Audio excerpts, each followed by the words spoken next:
चला तर मस्त सकाळी-सकाळी व्हिडिओला सुरुवात केलेली आहे आणि आज मला लावायचं आहे पर्पल हार्ट प्लांटची कटिंग. तर याला खूप सुंदर असे पर्पल कलरचे फुलं येतात. तर तुमच्याकडे जवळपास जर अशी कटिंग मिळत असेल कोणाकडे तर नक्की मागवून घ्या. खूप छान दिसतात. हँगिंग प्लांटरमध्ये सुद्धा आपण लावू शकतो किंवा मग कुंड्यामध्ये सुद्धा लावू शकतो. तर याच्या मी 5-6 कटिंग घेतलेल्या आहे आणि तुम्हाला ते दाखवणार आहे कशा लावायच्या आहेत. तर चला इझिली आपण याला ग्रो करू शकतो कटिंगपासून. तर याचे बघा मी 2-3 कटिंग घेतलेल्या आहे आणि वरच्या टिप्स कट करून घ्यायच्या आणि हे जे आहे ना, इथे जे नोड आहे ना, त्याच्या खालून आपल्याला सगळे कट करून घ्यायचं आणि पानं वगैरे जे काही असतील, सगळे कट करून घ्यायचे, जेणेकरून तिथे फंगस वगैरे लागू नये म्हणून.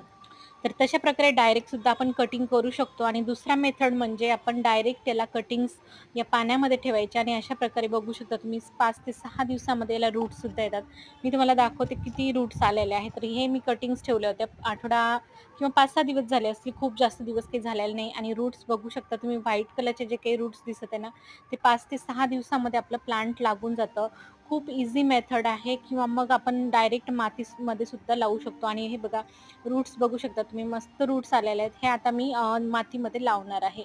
तर ज्या काही आपण अगोदर कटिंग घेतल्या होत्या त्यासुद्धा आपण डायरेक्ट मातीमध्ये लावू शकतो आणि अशा प्रकारे मध्ये जर आपल्याला अवघड वाटत असेल तर अशा प्रकारे आपण पाण्यामध्ये सुद्धा कट करून ठेवायचे 5 ते 6 दिवसामध्ये मस्त ग्रो होतात. ते ग्रो झाल्या म्हणजे रूट्स आले, की त्याच्यामध्ये आपण ट्रान्सफर आपण मातीमध्ये करू शकतो. तर कटिंग लावण्यासाठी सिंपल माती घ्यायची, कुठल्याही खताची गरज नसते. तर इझिली कटिंग लागून जाते. तर मी ज्या पाण्यामध्ये ग्रो केलेल्या होत्या, त्या मी मातीमध्ये लावते. इथे मी सिंपल माती घेतली याच्यामध्ये कोणतंही खत नाही. तर सिंपल माती घेतली. छोटीशी कुंडी घेतलेली मी. तर खूप सुंदर कलर आहे त्याचा. मी टेबलवर ठेवण्यासाठी आतमध्ये इनडोअर सुद्धा ठेवू शकतो आपण हा प्लांट आणि बाहेर सुद्धा ठेवू शकतो. फक्त जास्त जर ऊन असेल तर त्याचा कलर चेंज होतो. तर आपण शेडमध्ये जर ठेवलं तर खूप मस्त कलर, डार्क कलर येतो आणि फुलं सुद्धा खूप सुंदर दिसतात त्याचे. मी तुम्हाला फुलं तर दाखवलेच आहे. याच्यावरती छान फुलं आलेले आहेत. तर अशा प्रकारे आपण कटिंगपासून याला पर्पल हार्ट प्लांटला कटिंगपासून तयार करू शकतो. नक्की जवळपास जर कटिंग असेल किंवा तुम्हाला निसर्गाच्या सानिध्यात जर आवडत असेल तर नक्की कटिंगपासून भरपूर असे प्लांट तयार करा. आणि फुलं बघू शकता तुम्ही खूप सुंदर पर्पल कलरचे फ्लॉवर्स येतात त्याच्यावरती. मी काही दिवसा अगोदर विंकाचे सुद्धा कटिंग्स लावलेले आहेत. बघू आता त्या लागतात की नाही आणि त्याच्यानंतर मी तुम्हाला रेन लिलीचे कटिंग्स करून दाखवलेल्या होत्या.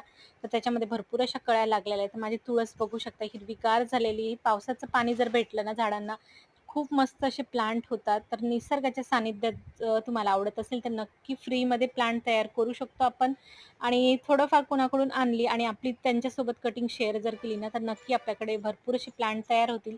तर आजचा व्हिडिओ कसा वाटला तुम्हाला आवडला असेल तर लाईक, शेअर, सबस्क्राईब करायला विसरू नका. व्हिडिओ बघितल्याबद्दल धन्यवाद. भेटूया अशाच नवीन एका व्हिडिओमध्ये.